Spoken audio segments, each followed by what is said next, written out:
তোমাদের সবাইকে আরো একবার স্বাগতম জানাচ্ছি। আমার পরিচয়টা একটু দিয়ে নিই। আমি তোমাদের বাপ্পি ভাইয়া, ঢাকা ইউনিভার্সিটি থেকে হিসাব বিজ্ঞান পড়াচ্ছি দীর্ঘ 6 থেকে 7 বছরের উপর হলো।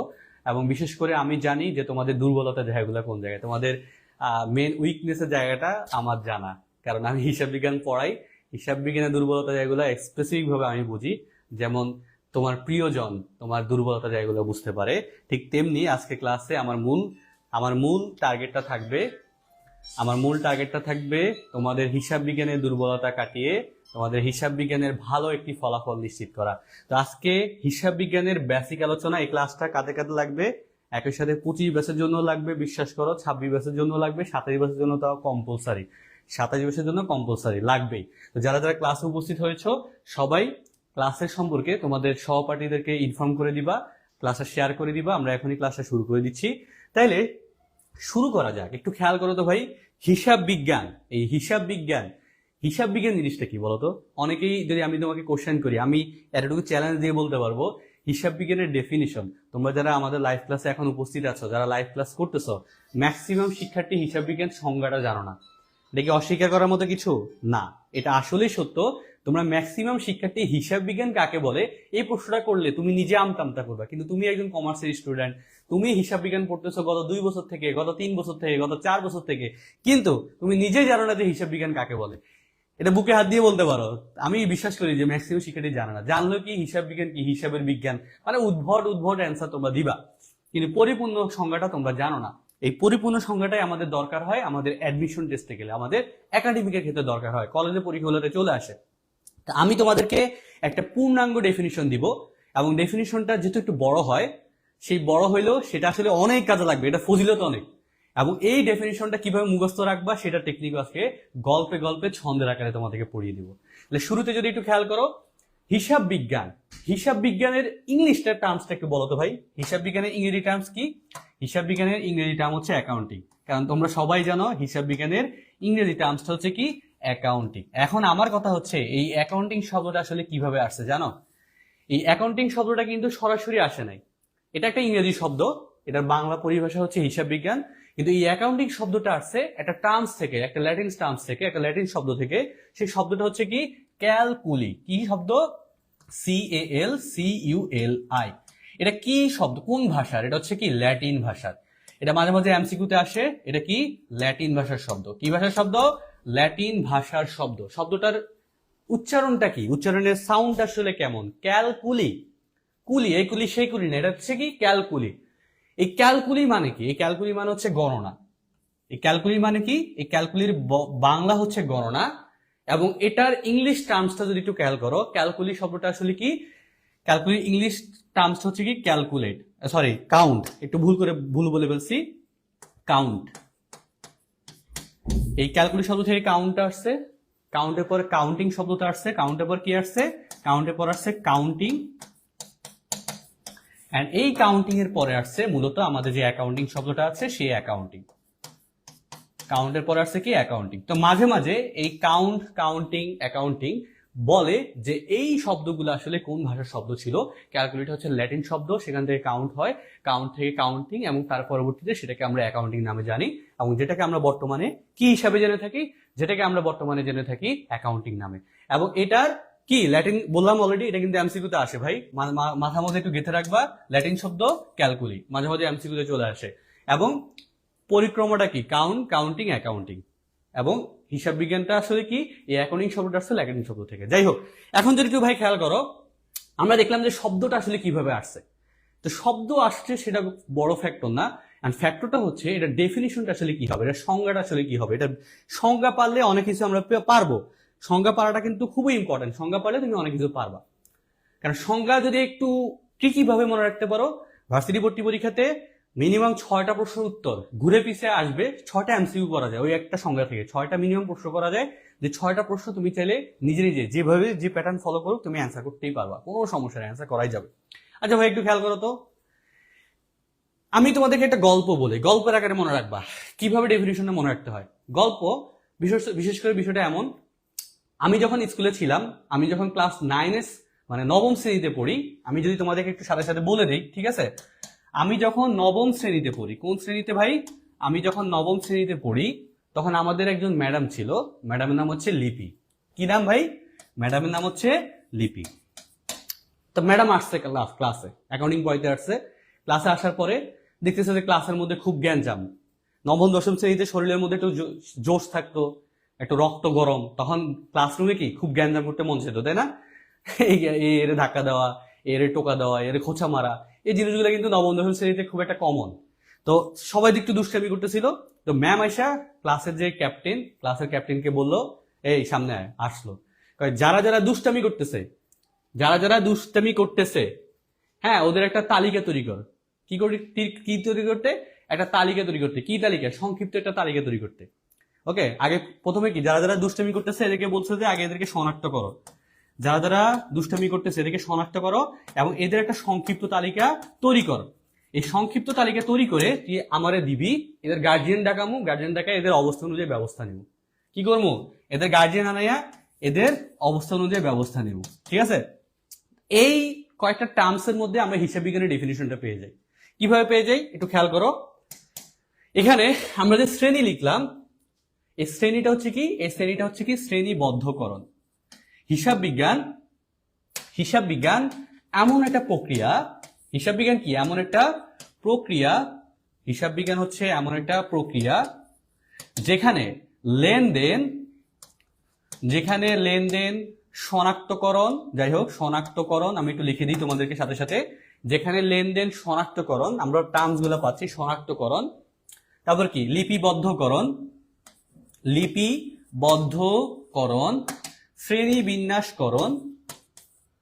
শ্রেণীবিন্যাসকরণ এবং সংক্ষিপ্তকরণের মাধ্যমে সবগুলোর সাথে কি লাগাইছি ভাই? সবগুলোর সাথে লাগাইছি করণ।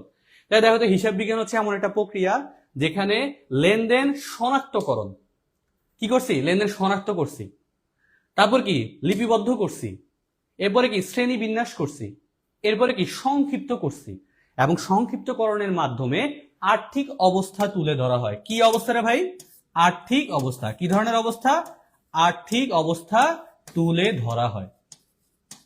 তাহলে আমার সাথে সাথে বলতে পারবি সবাইকে বলতে পারবি হিসাব বিজ্ঞানের ডেফিনিশন। তোর যদি এখন কেউ জিজ্ঞাসা করে জীবনে, কোনো টিচার, কোনো মানে যে কেউ, হোয়াট এভার, যে জিজ্ঞেস করুক, বলতে পারবা তো নাকি যে হিসাব বিজ্ঞান হচ্ছে এমন একটি প্রক্রিয়া যেখানে লেনদেন শনাক্তকরণ, তারপর কি লিপিবদ্ধকরণ, শ্রেণীবিন্যাসকরণ এবং সংক্ষিপ্তকরণের মাধ্যমে আর্থিক অবস্থা তুলে ধরা হয়। এটা হচ্ছে হিসাব বিজ্ঞানের একটা পরিপূর্ণ সংজ্ঞা। এখানে আমরা এখন যদি প্রশ্ন করি যে হিসাব বিজ্ঞান প্রক্রিয়ার অংশগুলা কি কি, বলতে পারবা না?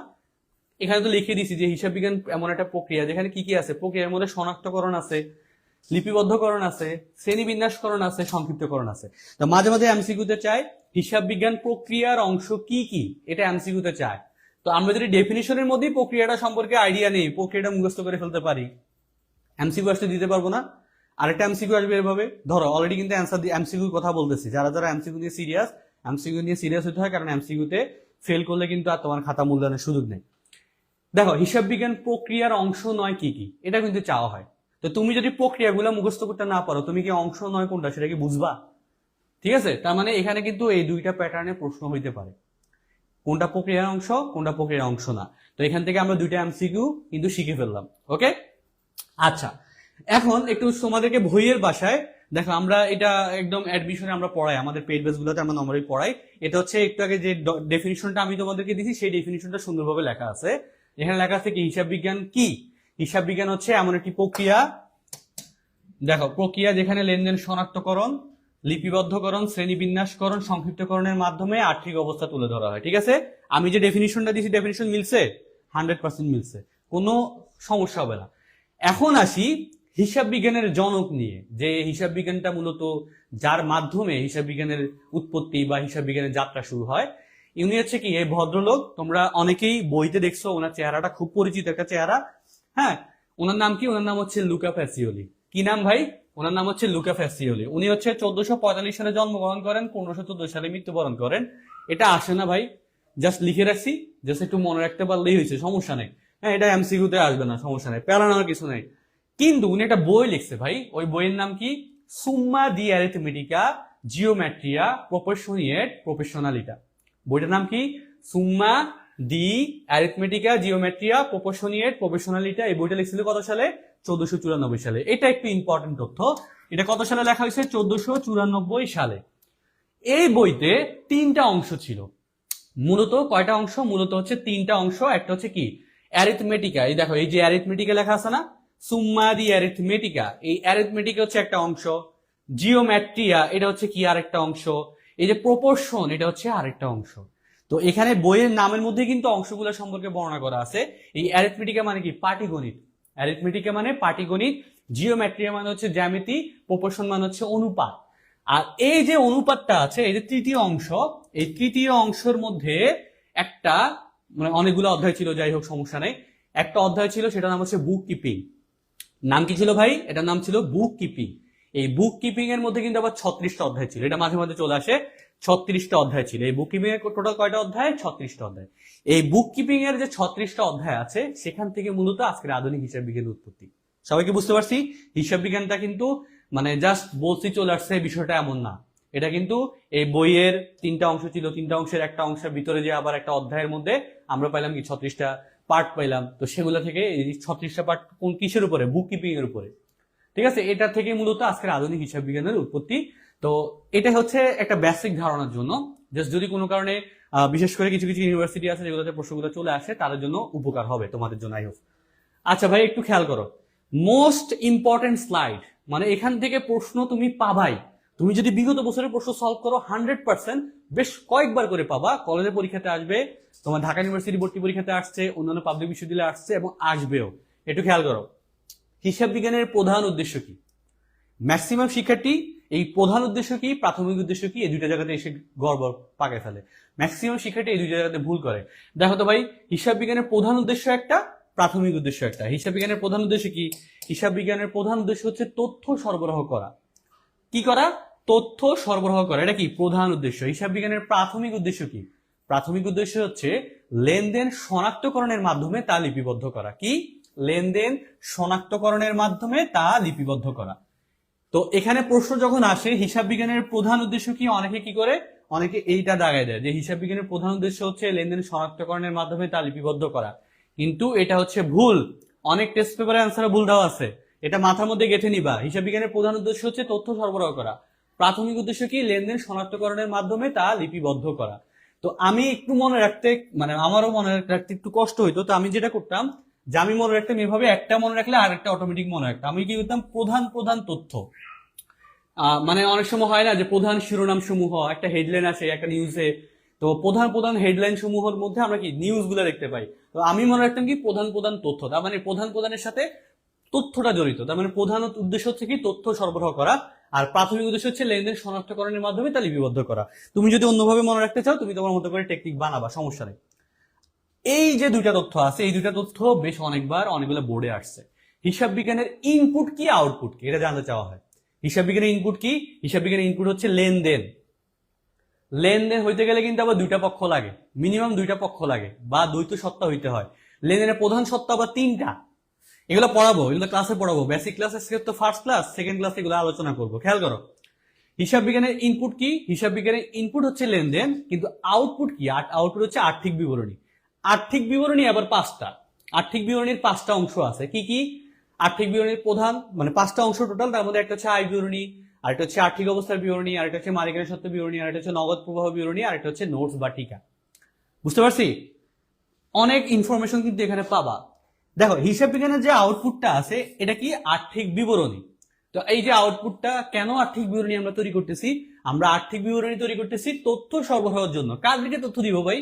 আমরা যারা আমাদের যে ইনভেস্টর, সেটা ইন্টারনাল বা এক্সটার্নাল যে কোনো ইনভেস্টর হইতে পারে, যারা মূলত আমার কি আমার তথ্যের সাথে ব্যবহারকারী, তাদেরকে তথ্য দিব আমরা। তো সেই জন্য মূলত আমি এই যে ফাইন্যান্সিয়াল স্টেটমেন্টস অথবা আর্থিক বিবরণীগুলো আমরা তৈরি করতেছি। বুঝতে পারছি সবাই? যারা যারা ক্লাসে আছো, যদি এতক্ষণ পর্যন্ত যে আলোচনাগুলো করছি এগুলো যদি তোমার বোধগম্য হয়ে থাকে, তোমরা একটু বলবা যে হ্যাঁ ভাইয়া বুঝছি বুঝছি। সবাই একটু কমেন্ট করো তো, সবাই একটু কমেন্ট করো যে বুঝছো কিনা, এতক্ষণ পর্যন্ত যা আলোচনা করছি সব বুঝতেছো কিনা। হ্যাঁ, যা আলোচনা করছি সবই কিন্তু সহজ, কঠিন কিছু না। তবে অনেকে গোছানো আকারে এই জিনিসগুলো মনে রাখতে পারো না, সেই জন্য মূলত তোমাদেরকে ক্লাসে আসা। আচ্ছা, এই যে চলে আসছে মূল কাহিনী। মনে আছে হিসাব বিজ্ঞানের ডেফিনেশনের মধ্যে বলছিলাম যে হিসাব বিজ্ঞান প্রক্রিয়ার মধ্যে লেনদেন শনাক্তকরণ, লিপিবদ্ধকরণ, শ্রেণীবিন্যাসকরণ, সংক্ষিপ্তকরণ।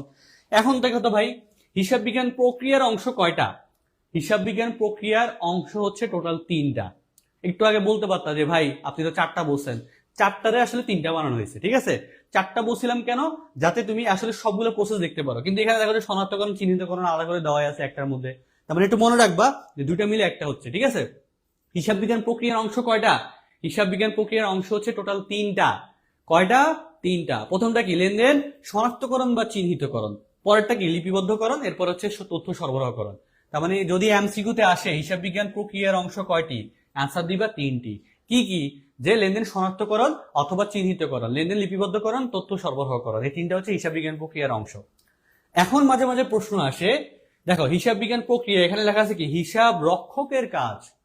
হিসাব রক্ষকের কাজ কয়টি? হিসাব রক্ষকের কাজও 3টা। কি কি? লেনদেন বিশ্লেষণ করা, জাবেদা করা, খতিয়ান করা। লেনদেন বিশ্লেষণ, জাবেদা, খতিয়ান, এগুলা কি হিসাব রক্ষকের কাজ। হিসাব রক্ষকের কাজ। এই যে লিপিবদ্ধ করতেছে না, লেনদেন লিপিবদ্ধকরণের ভিতরে হিসাব রক্ষকের কাজ হচ্ছে 3টা। লেনদেন লিপিবদ্ধকরণের ভিতরে হিসাব রক্ষকের কাজ হচ্ছে 3টা। একটা লেনদেন বিশ্লেষণ করা, আরেকটা জাবেদা করা, আরেকটা খতিয়ান করা। লেনদেন বিশ্লেষণ, জাবেদা, খতিয়ান, বুঝছি? লেনদেন বিশ্লেষণ মানে কি? যে ডেবিট ক্রেডিট হবে কিনা সেটা মূলত নিরূপণ করা। এখন আমার কথা হচ্ছে হিসাব রক্ষকের কাজকে আসলে কি বলা হয়, এটা মাঝে মাঝে প্রশ্নতে আসে। হিসাব রক্ষকের কাজকে বলা হয় হিসাব রক্ষণ। কি বলে ভাই? হিসাব রক্ষণ। হিসাব রক্ষকের কাজকে কি বলে? হিসাব রক্ষকের কাজকে বলা হয় হিসাব রক্ষণ। এটাও কিন্তু এমসিকিউতে আসে, ঠিক আছে? যা বলবো সবাই নোট করবা, সবাই খাতা কলম নিয়ে যারা বসো নাই, সব থেকে বড় পাপ করছো তুমি, পাপিষ্ট, ঠিক আছে? পাপ করা যাবে না। ওকে, তাহলে দেখলাম শনাক্ত করছি, চিহ্নিত করছি, লিপিবদ্ধ করছি, অর্থাৎ আমরা হিসাবের মধ্যে এন্ট্রি করতেছি এবং তথ্য সরবরাহ করতেছি, অর্থাৎ কি ফাইন্যান্সিয়াল স্টেটমেন্ট গুলো তৈরি করতেছি, অর্থাৎ আর্থিক বিবরণী গুলো তৈরি করতেছি। এখন মাঝে মাঝে প্রশ্ন আসে, একটু আগে বলছিলাম যে হিসাব বিজ্ঞান প্রক্রিয়ার অংশ নয় কি কি, সেগুলা কিন্তু জানতে চাওয়া হয়। এটা কিন্তু লিমিটেশন নাই, কয়টা প্রক্রিয়ার অংশ হইতে পারবে না এমন লিমিটেশন, মানে 3টা প্রক্রিয়ার অংশ, বাকিগুলো প্রক্রিয়ার অংশ না। তার মধ্যে সব থেকে বেশিবার পরীক্ষাতে আসছে সেটা হচ্ছে যাচাইকরণ। কি? যাচাইকরণ। এই যাচাইকরণ, সেটা তথ্য যাচাইকরণ হোক, লেনদেন যাচাইকরণ হোক, যাচাইকরণ নামে সব থেকে বেশিবার প্রশ্নতে আসছে এবং এটাই কারেক্ট অ্যান্সার হয়েছে। ওকে, সব থেকে বেশিবার এই অপশনটাই আসছে। তা প্রক্রিয়ার অংশ নয় কি? লেনদেন যাচাই করা অথবা তথ্য যাচাই করা।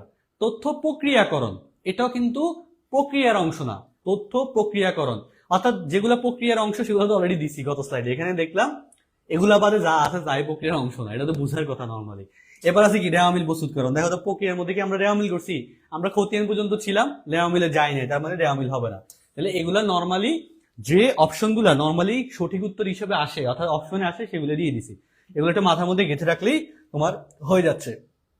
সব থেকে আরেকটা গুরুত্বপূর্ণ টপিক, হিসাব তথ্যের ব্যবহারকারী। খুবই ইম্পর্টেন্ট একটা টপিক। হিসাব তথ্যের ব্যবহারকারী নিয়ে অনেকে গোলমাল পাকায়। এখান থেকে কোশ্চেন করার বেশ কয়েকটা জায়গা আছে, টিচাররাও জায়গাগুলো জানে এবং স্টুডেন্টরা ওই জায়গাগুলোতে ভুল করে। একটু মনোযোগ দিবা ভাই, একটু মনোযোগ, কনসেন্ট্রেশন আমার দিকে, আমার কথার দিকে খেয়াল করো। হিসাব বিজ্ঞান তথ্যের ব্যবহারকারী হচ্ছে দুই ধরনের, একটা হচ্ছে অভ্যন্তরীণ ব্যবহারকারী আর একটা হচ্ছে বাহ্যিক ব্যবহারকারী। কি? হিসাব তথ্য, হিসাব থেকে যে তথ্যগুলো পাচ্ছ তার ব্যবহারকারী, তার ইউজার্সরা হচ্ছে দুই ধরনের, অভ্যন্তরীণ, বাহ্যিক। অভ্যন্তরীণ ব্যবহারকারী এবং বাহ্যিক ব্যবহারকারীর মধ্যে কিছু বেসিক পার্থক্য আছে, তোমরা যদি একটু খেয়াল করো। এখানে তোমরা দেখতে পাচ্ছ যে 3টা করে বেসিক পার্থক্য আমরা লিখছি। এই রুলস গুলো আসলে কোথাও লেখা নাই, এগুলো আমরা নিজেরা তৈরি করছি। যে এখানে কোন কোন ক্যাটাগরাইজ করলে, কোন কোন কোশ্চেন তুমি যদি নিজেকে ছুড়ে ফেলো, তাইলে তুমি বুঝতে পারবে যে কোনটা অভ্যন্তরীণ কোনটা বাহ্যিক। অনেকে এই জিনিসগুলা জানবে না, কারণ এগুলা টেকনিক সহকারে আমরাই পড়াই। ওকে, বইগুলো তো পাবা না, অনেক টিচার এই তথ্যগুলো নিজেরাই জানে না, এগুলো কিন্তু নিজেরা অনেক অ্যানালাইসিস করে বের করতে হয়েছে। তো আমরা হিসাব তথ্যের অভ্যন্তরীণ ব্যবহারকারী অনেক হইতে পারে, যেমন তোমার কোম্পানির ব্যবস্থাপকগণ হইতে পারে, কোম্পানির ম্যানেজারগণ হইতে পারে, তারপর হচ্ছে কি কোম্পানির অর্থ ভান্ডার, অর্থ কোষাধ্যক্ষ হইতে পারে, যে কেউ মানে কোম্পানির ভিতরে আন্ডারে কাজ করে এমন যে কোনো কর্মী হইতে পারে। কিন্তু এর মধ্যে অনেক সময় আমরা বুঝি না যে আসলে কোনটা অভ্যন্তরীণ কোনটা বাহ্যিক।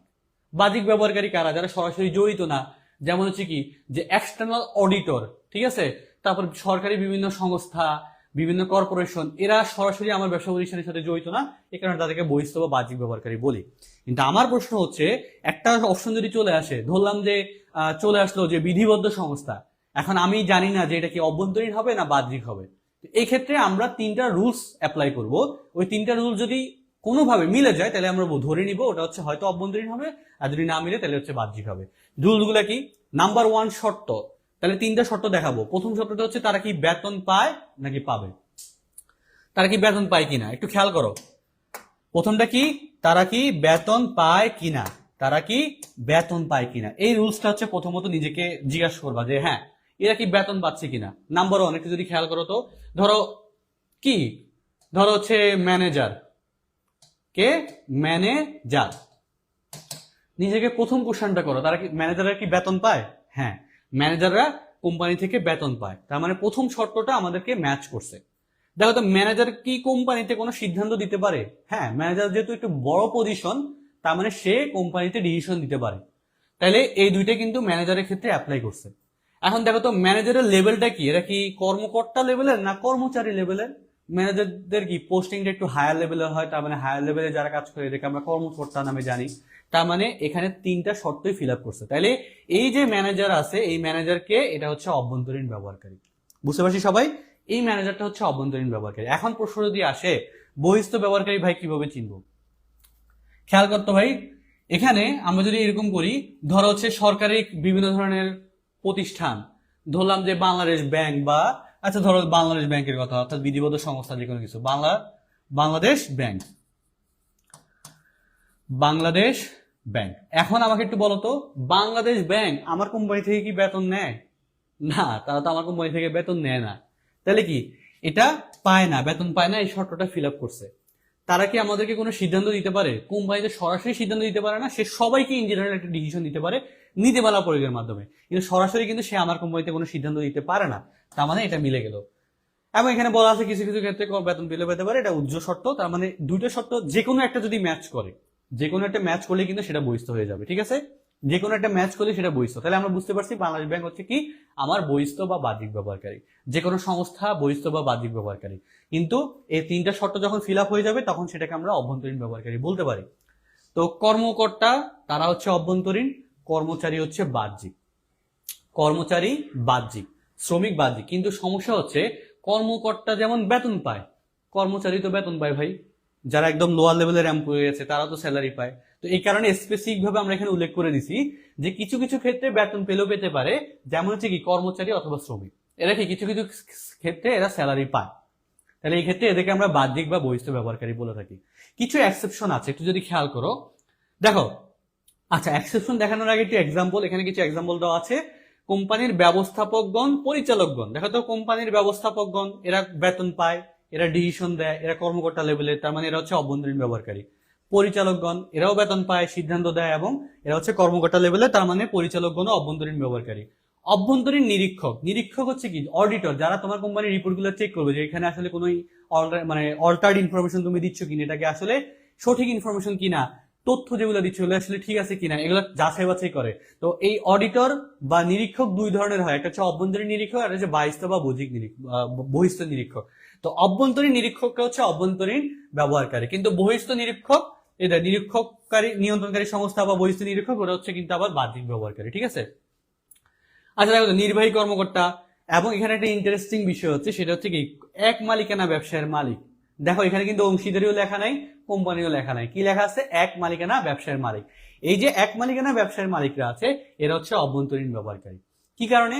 এরা দেখো তো এরা কিন্তু মানে সরাসরি ব্যবসা প্রতিষ্ঠানের সাথে জড়িত, সে যাই করবে তার সাথে জড়িত, মানে ব্যবসার সকল কার্যক্রমের সাথে সে জড়িত। এই কারণে আমরা এটাকে অভ্যন্তরীণ ব্যবহারকারী হিসেবে আমরা লক্ষ্য করছি, আমরা রাখতেছি, কারণ সে সবকিছুর সাথে মানে ডিরেক্টলি জড়িত এখানে। কিন্তু এখানে দেখো তো বিনিয়োগকারীগণ, বিনিয়োগকারী আমার কাছ থেকে বেতন পায় না, সে বেতন পায় না, তাহলে সরাসরি একটা শর্ত ফিল আপ করা নাই, তার মানে সেটা বহিস্থ, বাকিগুলো দেখারও দরকার নাই। পাওনাদার, সে কি আমার থেকে বেতন পায় না, তার মানে এটা বহিস্থ ব্যবহারকারী। নিয়ন্ত্রণকারী সংস্থা, সে কি আমার থেকে বেতন পায়, সে সরকার থেকে বেতন পায়, তার মানে পায় না, সে বহিস্থ ব্যবহারকারী। বিধিবদ্ধ সংস্থা সমূহ, সে কি আমার থেকে বেতন পায় না, সে বহিস্থ ব্যবহারকারী। এটা তো অংশীদারি ও যৌথ মূলধনী কোম্পানির মালিক, অংশীদারি এবং যৌথ মূলধনী কোম্পানির মালিক তারা হচ্ছে বহিস্থ বা বাহ্যিক ব্যবহারকারী। এক মালিকানা ব্যবসার মালিকগণ কি? এক মালিকানা ব্যবসার মালিক হচ্ছে অভ্যন্তরীণ ব্যবহারকারী। অংশীদারি এবং যৌথ মূলধনী কোম্পানির মালিক কি? বহিস্থ বা বাহ্যিক ব্যবহারকারী। এটা মাথার মধ্যে গেঁথে রাখবা, এমসিকিউ আসলে এখান থেকে আসবে। কোন জায়গা থেকে? যে এক মালিকানা ব্যবসার মালিকরা কোন ধরনের ব্যবহারকারী, এরা হচ্ছে অভ্যন্তরীণ। অংশীদারি অথবা যৌথ মূলধনী কোম্পানির মালিকগণ কোন ধরনের ব্যবহারকারী, এরা হচ্ছে বহিস্থ বা বাহ্যিক ব্যবহারকারী। বুঝতে পারছি সবাই? আচ্ছা, হিসাব সমীকরণ, হিসাব সমীকরণ নিয়ে কি আজকে ক্লাসে আলোচনা করব? আচ্ছা, করেই ফেলি। হিসাব সমীকরণ যেহেতু চলে আসছে, চলে আসলে আর আলোচনা না করা কিছু দেখি না। দেখো হিসাব সমীকরণ নিয়ে কিন্তু আমরা আরো বিস্তার আলোচনা করব। তার আগে একটু শর্ট আলোচনা করি। দেখো তো হিসাব সমীকরণ নিয়ে আলোচনা, তোমরা অলরেডি জানো হিসাব সমীকরণ কি, A equal to L plus ওই, অর্থাৎ কি সম্পদ ইকুয়াল টু দায় প্লাস মালিকানা সত্ত্ব। এবং এটার বর্ধিত রূপ কোনটি, A equal to L plus C plus R minus E minus D, অর্থাৎ সম্পদ ইকুয়াল টু দায় প্লাস ক্যাপিটাল মানে মূলধন, আর মানে রেভিনিউ, ই মানে এক্সপেন্স অর্থাৎ ব্যয়, ডি মানে উত্তোলন ড্রয়িংস। এটা হচ্ছে কি বর্ধিত রূপ, এটা হচ্ছে মৌলিক হিসাব সমীকরণ। কিন্তু আমরা কি কি জানি না সেই তথ্যগুলো কি তোমরা জানো? আমরা কিন্তু অনেক কিছুই জানি না। কি জানি না একটু খেয়াল করো। হিসাব সমীকরণটা কিন্তু খুবই মজার। হিসাব সমীকরণটা অনেকভাবে ব্যাখ্যা করা যায়, অনেক, মানে হিসাব সমীকরণ নিয়ে আমি এরকম 1 ঘন্টা 2 ঘন্টা তোমাদের সাথে আলোচনা করতে পারবো মিনিমাম, কারণ হিসাব সমীকরণ নিয়ে অনেক কিছু আলোচনা করা যাবে। একটু খেয়াল করো তো ভাই, হিসাব সমীকরণের এই যে মৌলিক হিসাব সমীকরণ এখানে লেখা আছে না, মৌলিক হিসাব সমীকরণ, মৌলিক হিসাব সমীকরণ কি লেখা আছে, এ ইকুয়াল টু এল প্লাস ওই।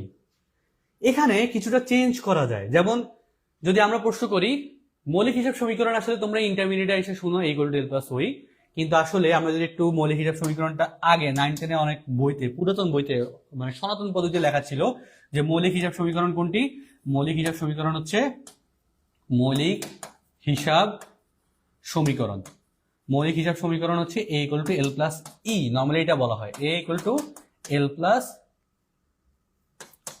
ই, নট ওই, কি A equal to L plus E, সনাতন পদ্ধতি অনুযায়ী এটা বলা হয় এক মালিকানা হিসাব সমীকরণ।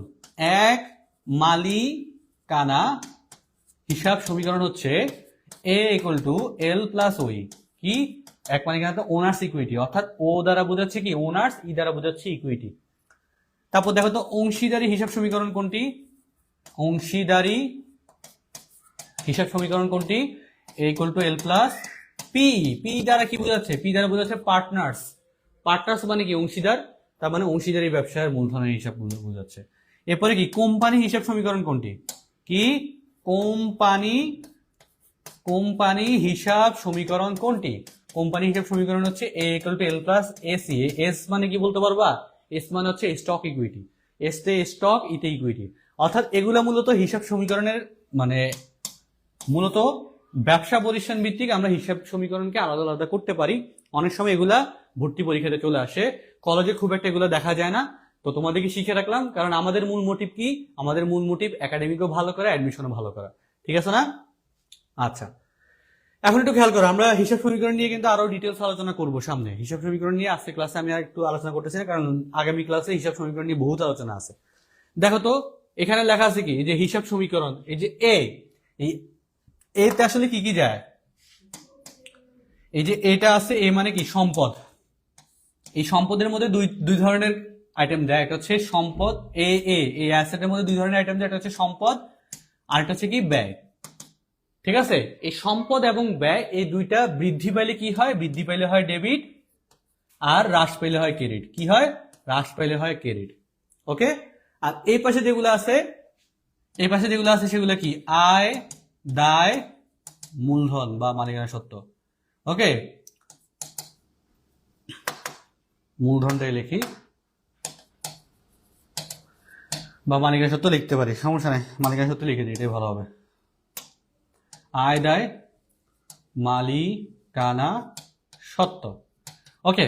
এখানে আয়, দায়, মালিকানা সত্ত্ব, এই 3টা আইটেম যদি বৃদ্ধি পায় তাহলে হয় ক্রেডিট, হ্রাস পেলে হয় কি, হ্রাস পেলে হয় ডেবিট। বুঝতে পারছি? সবাই ক্লিয়ার? তাহলে আমরা এখানে দেখি, দেখো সম্পদ ব্যয় বৃদ্ধি পেলে হয় ডেবিট লিখছিলাম, হ্রাস পেলে ক্রেডিট, বৃদ্ধি পেলে হয় ডেবিট, হ্রাস পেলে হয় ক্রেডিট।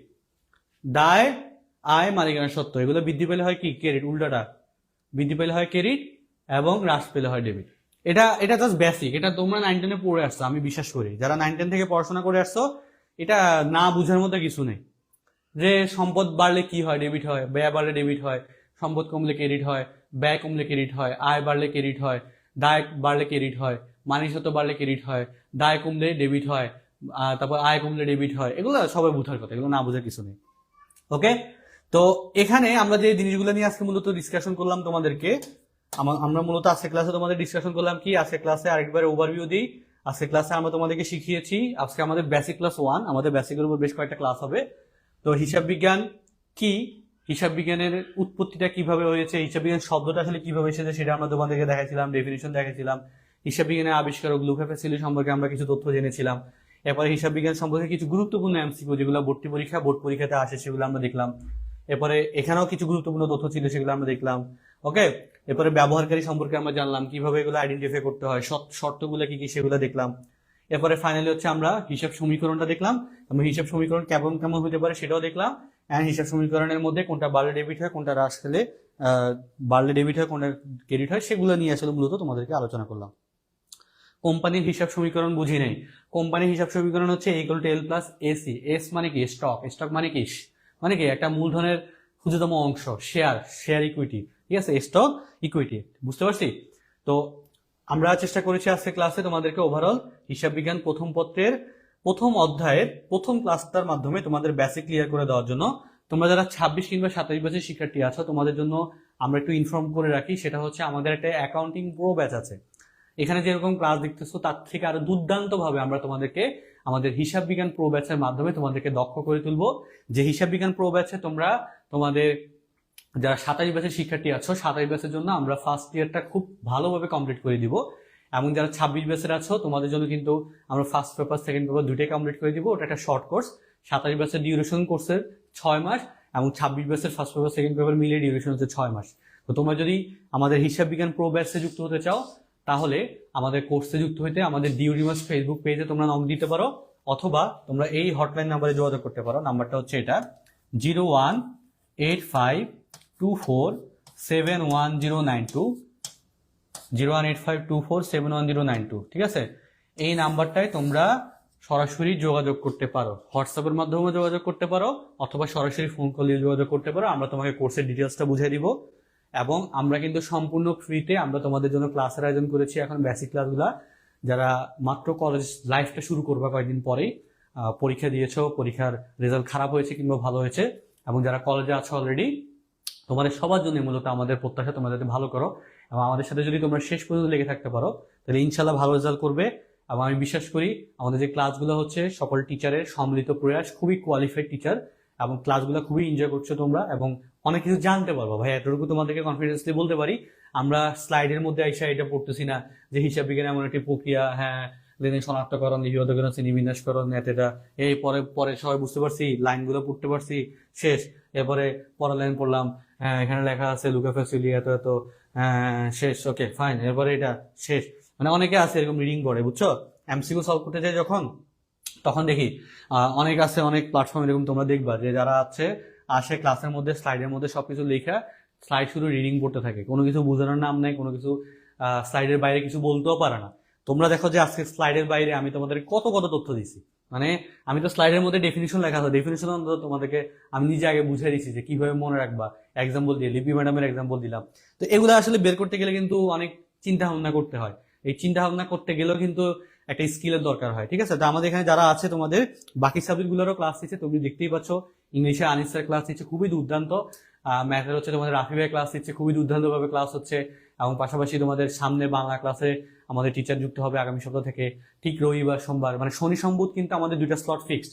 শনি সম্বুধে দুইটা স্লট, শনি সম্বুধ সন্ধ্যা 7:30 থেকে হয় ইংরেজি। শনি সম্বুধ আমি একটু তোমাদেরকে স্লট গুলো একটু বলে দিই, তোমরা নোট করে রাখো। শনি সম্বুধ, শনি সোম বুধ, এই 3 দিন হচ্ছে সন্ধ্যা 7:30 হচ্ছে ইংলিশ ক্লাস। ওকে, সন্ধ্যা 7:30 কি ইংরেজি ক্লাস। এরপরে কি রাত 9টা হচ্ছে ম্যাথ ক্লাস, রাত 9টায় হচ্ছে কি উচ্চতর গণিত, অর্থাৎ যারা সায়েন্সের আছো তোমাদের সায়েন্সের সাবজেক্টের ক্লাস। এটা হচ্ছে শনি সোম বুধের শিডিউল। এরপর হচ্ছে রবি মঙ্গল বৃহস্পতি, রবি মঙ্গল বৃহস্পতি, রবি মঙ্গল বৃহস্পতি হচ্ছে সন্ধ্যা 7:30 থেকে সন্ধ্যা 7:30 থেকে হচ্ছে হিসাব বিজ্ঞান ক্লাস, অর্থাৎ আমার ক্লাস পাওয়া হচ্ছে এই 3 দিন হিসাব বিজ্ঞান। আর রাত 9টায় হচ্ছে কার ক্লাস? বাংলা ক্লাস, কিন্তু বাংলা ক্লাস আগামী সপ্তাহ থেকে শুরু হবে, এই সপ্তাহে বাংলা ক্লাস নাই। ঠিক আছে, তো দেখো সপ্তাহে 6 দিনই তোমাদের জন্য ফ্রিতে ক্লাস দিচ্ছি, সপ্তাহে 6 দিন 4টা বিষয় কভার করে দিব। ঠিক আছে, আস্তে আস্তে আমরা আরো অনেক কিছু তোমাদের জন্য অ্যাড করব। আমাদের সময় কম, একটু তাড়াতাড়ি করতে হবে। 26 বছর যারা আছো, তোমাদের যে কোর্সের ডিউরেশন, তোমাদের কোর্সের ডিউরেশন হচ্ছে 5 থেকে 6 মাস, মানে সর্বোচ্চ 6 মাস। তোমাদের হাতে 6 মাস সময় আছে, আমি হিসাব করে দেখছি। হ্যাঁ, তবে আমরা 5 মাসের মধ্যে কোর্সটা শেষ করে দিব। তোমাদের ফার্স্ট পেপার সেকেন্ড পেপার দুইটা রিভিশন হবে। তোমাদের স্পিডটা, তোমাদের কোর্সের স্পিডটা একটু বেশি থাকবে। আর 27 বছরের জন্য যেহেতু ওদের সময় আছে, ওদের কোর্স মিনিমাম 6 মাস রানিং হবে, এবং ওদের জন্য আমরা ফার্স্ট ইয়ারটা কমপ্লিট করে দেবো। ফার্স্ট ইয়ারে তোমাদের যে যে অধ্যায়গুলো পড়াবে কলেজে, সম্পূর্ণ ফার্স্ট ইয়ারটা কভার করবো। ফার্স্ট ইয়ারে ফার্স্ট পেপারও পড়াতে পারে, সেকেন্ড পেপারও পড়াতে পারে, এবং 2 পেপারে কোন কোন অধ্যায়গুলো পড়াইছে সেগুলো কভার করবো। ঠিক আছে? তো তোমরা এই দুইটা কোর্সে, দুইটা ব্যাচ, এই দুইটা কোর্সে তোমরা যুক্ত হয়ে যাবা। এবং কোর্সের পেমেন্টও কম, কোর্সের পেমেন্ট মাত্র 2,000 টাকা করে। একদম ফার্স্ট ইয়ারে 6 মাসের একটা কোর্স হিসাব বিজ্ঞানের। এবং যারা হিসাব বিজ্ঞান প্রথম পত্র দ্বিতীয় পত্র অর্থাৎ 26 বছরে আছো, তোমাদের জন্য কোর্সের পেমেন্ট 2,000 টাকা, এখন ডিসকাউন্টে 2,000 আর কি। ঠিক আছে? ওকে ভাই, মার্কেটিং ক্লাস করেন না? মার্কেটিং সহজ সাবজেক্ট, মার্কেটিং এ আসলে ক্লাস দেওয়ার মতো আমি কিছু দেখি না, বুঝছো? মানে মার্কেটিং এ ক্লাস দিব, মার্কেটিংটা এমন একটা থিওরিটিক্যাল সাবজেক্ট, এটা বই পড়লে, বিশেষ করে হচ্ছে আমাদের জোবাইদা ম্যাডামের একটা বই আছিল কমার্স কলেজে, আমার এখনো মনে আছে। ওই বইটা পড়লে খুবই গল্প আকারে, ছন্দ আকারে পড়েই মার্কেটিং, মানে মার্কেটিং পড়ার মতো বিষয় না, ম্যানেজমেন্ট প্রাইভেট পড়ার মতো বিষয় না, এগুলো বুঝো। হ্যাঁ, এগুলা হচ্ছে নিজে পড়ার জিনিস, নিজে পড়বা, নিজে ভালো করবা, পরীক্ষা সৃজনশীল প্রশ্ন সলভ করবা। যেহেতু হিসাব বিজ্ঞানে ম্যাথ আছে, একটু বোঝার জিনিস আছে, তারপর ফিনান্সের মধ্যে আবার কিছু বোঝার জায়গা আছে। তো এই দুইটা জায়গা সাবজেক্টের জন্য মূলত আমাদের এখান থেকে আমরা তোমাদেরকে সাপোর্ট দিয়ে যাবো। মার্কেটিং ম্যানেজমেন্টের জন্য ফ্রি ক্লাস দেওয়ার কিছু মনে করি না, এগুলো খুবই সহজ, এগুলো তোমরা নিজেরাই পড়লেই পারবা। ঠিক আছে? ঠিক আছে, ভালো থাকো সবাই। সবার সাথে পরবর্তী ক্লাসে দেখা হচ্ছে। আর দ্রুত তোমরা আমাদের সাথে যুক্ত হয়ে যাও, দেরি না করে। অলরেডি অনেক শিক্ষার্থী আমাদের সাথে রেগুলারই যোগাযোগ করে ভর্তি হচ্ছে। ক্লাস চলাকালীন সময় কিন্তু অনেকে কল দিচ্ছিল। তো দেরি না করে যুক্ত হয়ে যাও। ইনশাল্লাহ তোমাদের সাথে দেখা হবে পেইড ব্যাচে, এবং ফ্রি ক্লাসের মধ্যে আমরা চেষ্টা করবো তোমাদেরকে ওভারঅল কিছু ধারণা দেওয়ার জন্য। তো ফ্রিতে চাইলেও সবকিছু তো ফ্রিতে দেওয়া যায় না, যেহেতু আমরা টিচিং প্রফেশনের মধ্যে আছি। আমরা চাইলে তো সবকিছু ফ্রিতে পড়াইলে প্রতিষ্ঠানও চলবে না, তাই না? তো ফ্রিতে আমরা একটা কিছু ক্যাটাগরিজ করে তোমাদেরকে পড়াই দিব। পেইড ব্যাচে মূলত খেলা হবে, পেইড ব্যাচের মধ্যেই সব ধরনের সার্ভিস তোমরা পাবা। ঠিক আছে, ভালো থাকো, সুস্থ থাকো, আল্লাহ হাফেজ, আসসালামু আলাইকুম।